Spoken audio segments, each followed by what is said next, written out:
Hello everyone.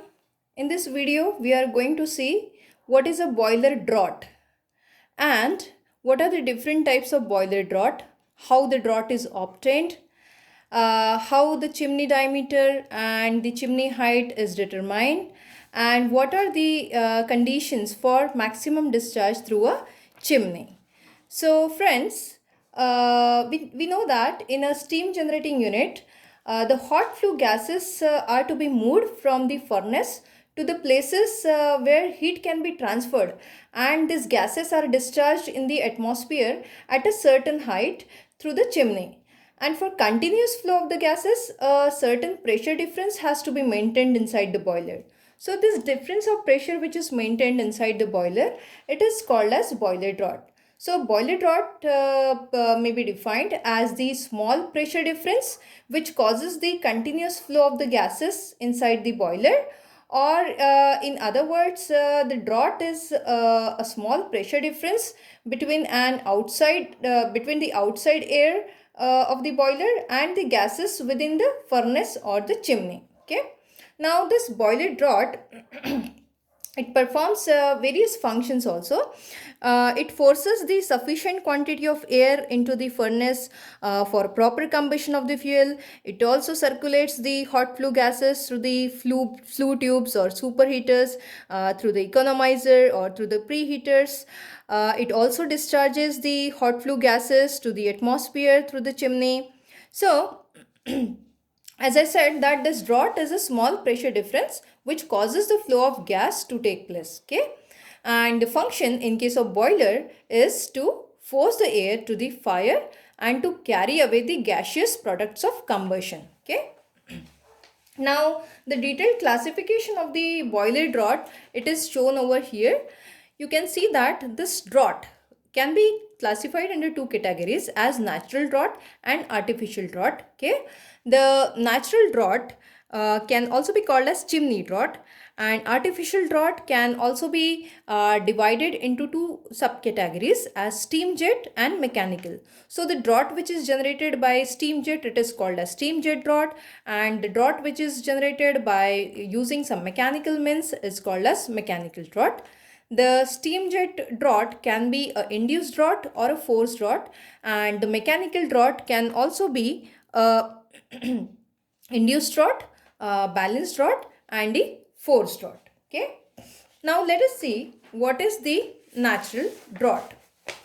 Now friends, the natural draught is obtained by the use of a chimney, and chimney in the boiler installation, it performs many functions such as it produces the draft where the air and the gases are forced through the fuel bed or through the furnace or the boiler passes and settings.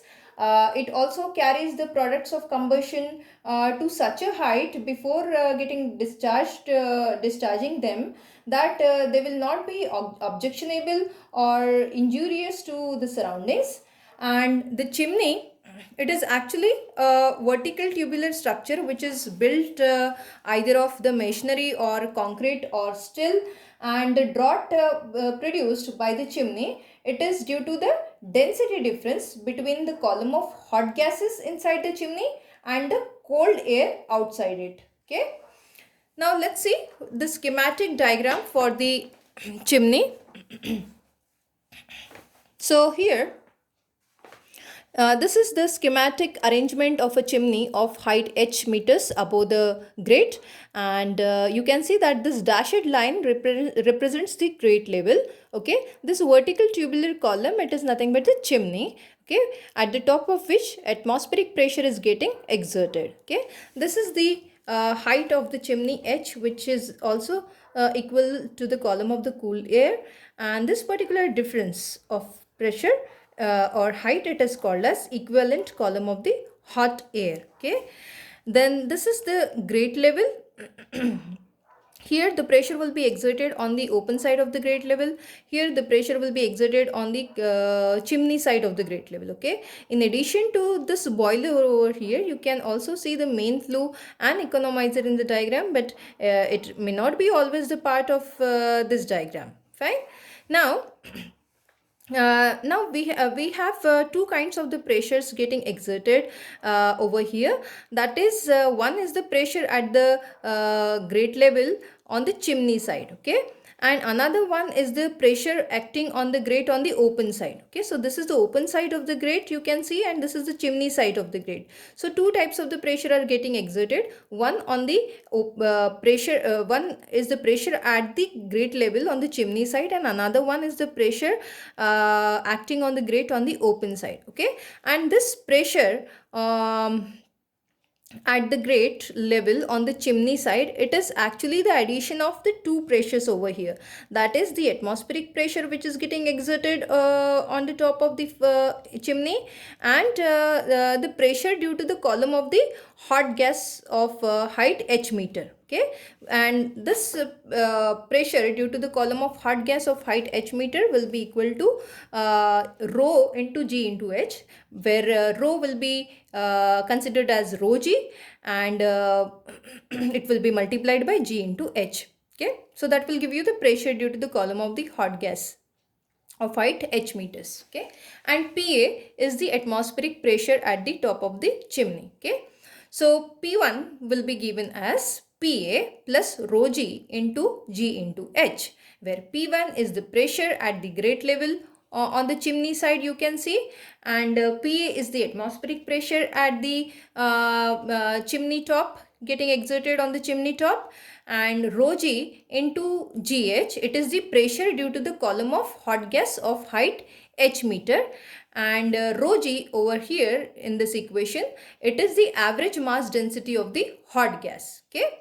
Similarly, another pressure is also exerting, which is the pressure acting on the grate on the open side of the grate. So that is equal to P2, and this P2, it is again the addition of two pressures, that is the atmospheric pressure which is exerting over there, and the pressure exerted by the column of the cold air outside the chimney of height h meters, okay.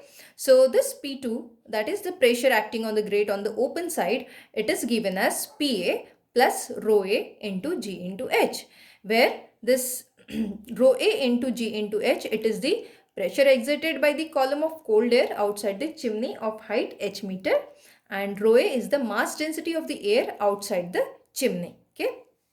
So these two pressures, or the difference of these two pressures is going to give you the net pressure difference causing the flow through the combustion chamber, and this is given as delta P. This net pressure difference is given as delta P, which is equal to P2 minus P1, the difference of P2 and P1, which is which you will get as rho A minus rho G into G into H from these two equations of P2 and P1 respectively. Okay, so let's name this equation of delta P as equation 1. Okay, now the difference of the pressure which is causing the flow of gases, this difference of pressure causing the flow of gases is called as static draught, and its value is small, and it is measured by means of a water manometer, and generally the value of this pressure difference, it is less than even 12 mm of water column in the chimney. Okay. Now let's say how the chimney height is determined. So in order to determine the height of the chimney, you know that the amount of the natural draught which is produced by a chimney, it mainly depends on the height of the chimney and the temperature of the hot flue gases and the atmospheric air. Okay, so let's assume that the volume of the product of combustion, it is equal to the volume of the air which is supplied, both reduced to the same temperature and pressure conditions. Okay, so for that let's assume that Ma, it is the mass of air supplied per kg of the fuel, Ta is the absolute temperature of the atmospheric air, and Tg is the average absolute temperature of the chimney gases. Okay, I repeat again, Ma is the mass of the air supplied per kg of fuel, then Ta is the absolute temperature of the atmospheric air, and Tg is the average absolute temperature of the chimney gases. Okay. Now, if we take the ratio of these two masses, that is the mass of hot gas and the mass of air, you will get Ma plus 1 divided by Ma, where Ma plus 1 is the mass of the hot gases and Ma is the mass of the air. So here, while taking this ratio, we are considering that temperature and pressure being same. So now we are going to find out the height of the chimney. Fine. So for that, let's consider the mass density of the hot gases first. So mass density of the hot gases at atmospheric condition, it is given by using the gas equation, which is rho A equal to P upon R into TA. Okay. So let's put in the value of P and R in this equation. So it will be equal to 1.01325 into 10 to the power 5 divided by 287 multiplied by 1 by TA, which will give you 353 into 1 by TA. Let's name this equation as equation number 2. So this is the equation for mass density of the hot gases at atmospheric condition. Okay. Now let's find out the mass density of hot gases at temperature Tg. Okay. And this mass density of hot gases at temperature Tg, it is given as rho g equal to P by R into Tg multiplied by Ma plus 1 by Ma. Okay. This Ma plus 1 by Ma, it is the ratio of the mass of the hot gases to the mass of the air. Okay.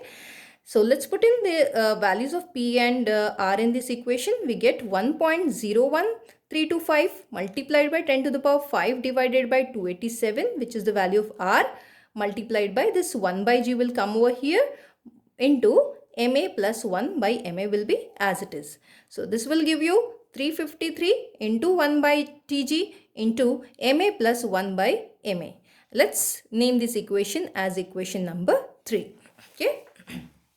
So we have got the values of rho A and rho G with us. So let's put in or insert this values of rho A and rho G in the equation 1. In the equation 1 was the equation for delta P, which was the net pressure difference. Okay. So this delta P will be equal to 353 into GH multiplied by 1 upon TA minus 1 upon TG multiplied by Ma plus 1 by Ma. This will be named as equation number 4. Okay. Now assuming that the draught pressure delta P produced is equivalent to let's say height h1 meter of the burned gases. Okay. So assuming that the draught pressure delta P produced is equivalent to h1 meter height of the burned gases, we can write this delta P also as rho into G into H or rho into G into H1. Okay, we are writing this H as H1 over here. So this will also give you 353, which is the 353 Ma plus 1 by Ma into 1 upon Tg, which is the value of this rho G. Okay. So after putting the value of rho G over here, we get 353 into Ma plus 1 by Ma into 1 by Tg into this term, remaining term, that is G into H1. So let's name this equation as equation number 5.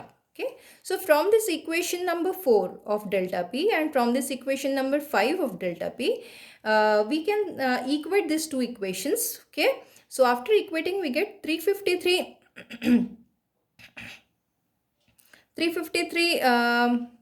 Ma plus 1 by Ma into 1 upon TA into G into H1 will give you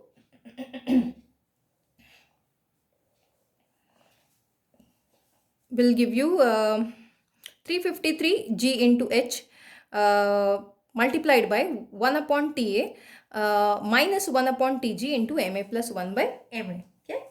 So after simplifying this, we get 353 upon TA multiplied by Ma plus 1 upon Ma into G into H1 equal to 353 by Tg into G into H minus 353 by Tg into G into H multiplied by Ma plus 1 by Ma. Okay.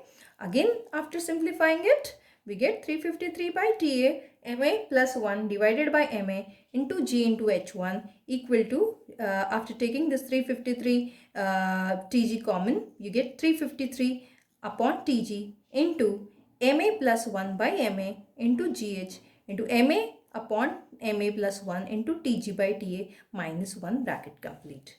So we are more focused to get the value of this H1. So H1 will be obtained by putting all other terms on the other side of the equation, and simplifying it, we get H1 equal to H into Ma upon Ma plus 1 multiplied by Tg upon Ta minus 1. Okay, so let's name this equation as equation number 6. Fine. So this equation, it represents the theoretical value of natural drought, which depends on the chimney height and weather conditions. The drought is directly proportional to chimney height, and it decreases with the increase in the temperature of the atmospheric air or decrease in the temperature of the flue gases. The actual drought available would be less than the theoretical drought because of the friction losses that are offered by the passage. Okay. So, due to the losses at various sections along the path of the flue gas, the actual drought available is always less than that of the drought which is given by this equation, that is H1 equal to H into Ma by Ma plus 1 Tg by Ta minus 1. Okay. Now, if Hw, small hw, is the height in say mm of column of water, which will produce the pressure delta P, okay, then this Hw can also be given as 353 H into 1 upon Ta minus 1 upon Tg into Ma plus 1 upon Ma. Okay. So 1 mm of water, as you know, it is 9.81 Pascal, and its Hw, it would be shown by the use of a YouTube manometer. Actually, this formula is expressed, the formula which is expressed over here in equation number 7. Okay, I have named this as equation number 7. It is used for numerical calculation work only. Fine. So this was about determining the height of the chimney. Now let's see how the diameter of the chimney is determined. So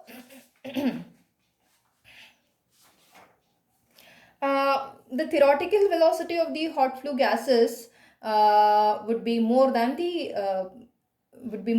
actual velocity. Okay, that means the actual velocity of the flue gases will be less than the theoretical velocity. Fine. So assuming no loss, the velocity of the gases which are passing through the chimney, it is given as C equal to square root of 2 into G into H1. Okay, this is the theoretical velocity, you can say, because we are not considering any losses over here. So C equal to square root of 2G H1 is the velocity of the gases passing through the chimney, assuming no losses. Okay.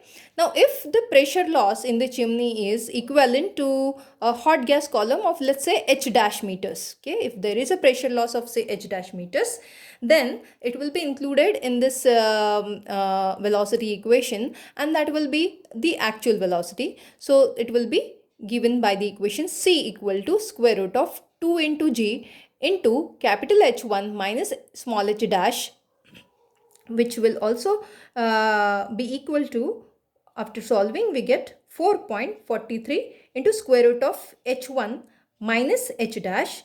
So if I bring this square root of H1 outside, we'll get 4.43 multiplied by square root of capital H1 multiplied by square root of 1 minus small h dash divided by capital H1.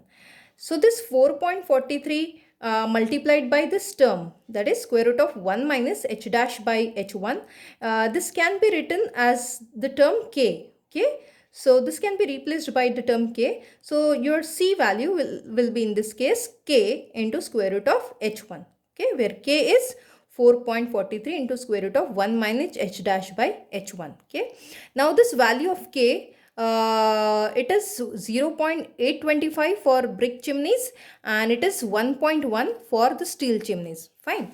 Now, in order to find out the diameter of the chimney, we need to consider the mass of the gases which is flowing through any cross section of the chimney. Okay, because from mass of the gases, the mass of the gases can be obtained by the formula that is rho into A into V, that is density into area into velocity, and the area can be written as pi by 4 into d square. Okay.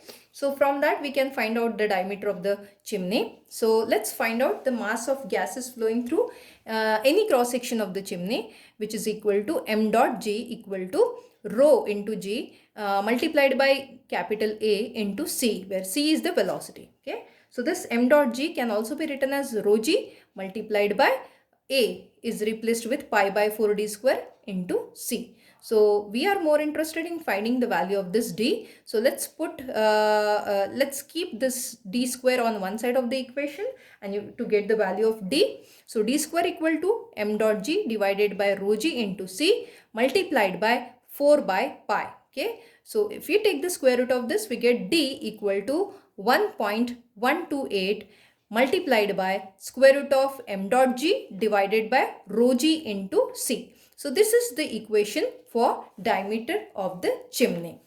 Now let's look at the condition for maximum discharge through the chimney.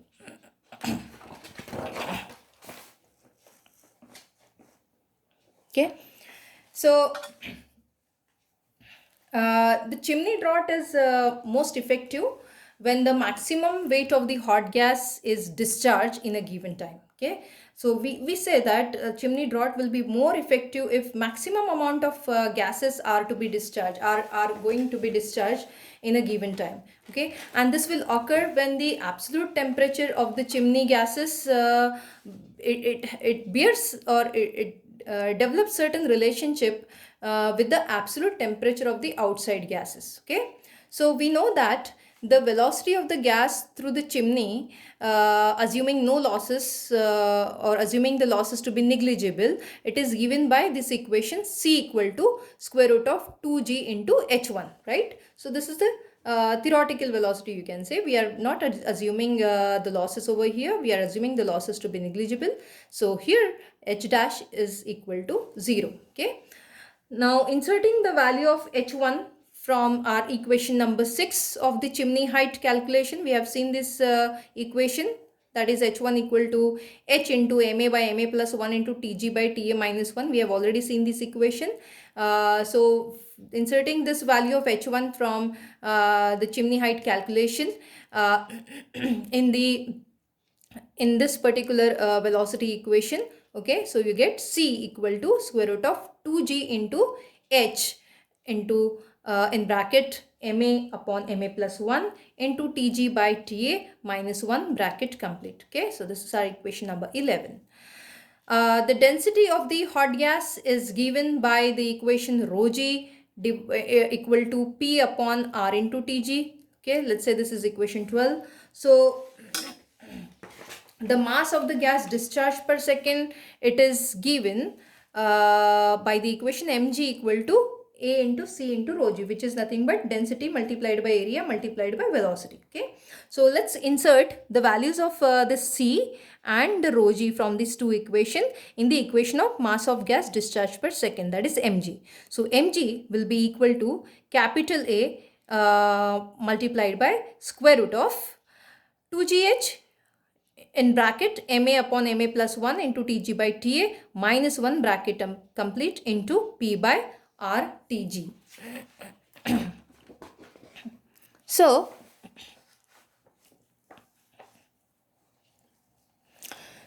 mg can also be written as k by tg into square root of ma by ma plus 1 into tg by ta minus 1. We have replaced the terms in the mg equation, that is the terms like a multiplied by p multiplied by square root of 2gh by r by this term k. Okay, so mg it is given as k upon tg multiplied by square root of ma by ma plus 1 into tg by ta minus 1. Okay, this is our equation number 13, where this constant k, it is equal to a into p into square root of 2gh divided by r. Okay, Now this value of the value of this mg will be maximum if we take the derivative of this mg with respect to tg and equate it to 0. Okay, as ta and ma are fixed constants. So to get the maximum value of this mg, we are derivating it with respect to tg and equating it with 0. So we get d by dtg of mg. Mg means this k by tg multiplied by square root of ma upon ma plus 1 into tg by ta minus 1 and equating it to 0. Okay, so again solving it, we get d by dtg into k by tg square root of ma upon ma plus 1 tg by multiplied by tg by ta minus 1 equal to 0. Okay, so what we are now doing, we are again simplifying these terms we are replacing this term ma upon ma plus 1 multiplied by 1 by ta with another term which is z over here. Okay, so we are replacing this term with z. We get d by dtg in bracket z into tg minus 1 to the power 1 by 2 divided by tg bracket complete equal to 0, where this z, it is nothing but ma by ma plus 1 multiplied by 1 upon ta. Okay, so let's again simplify this.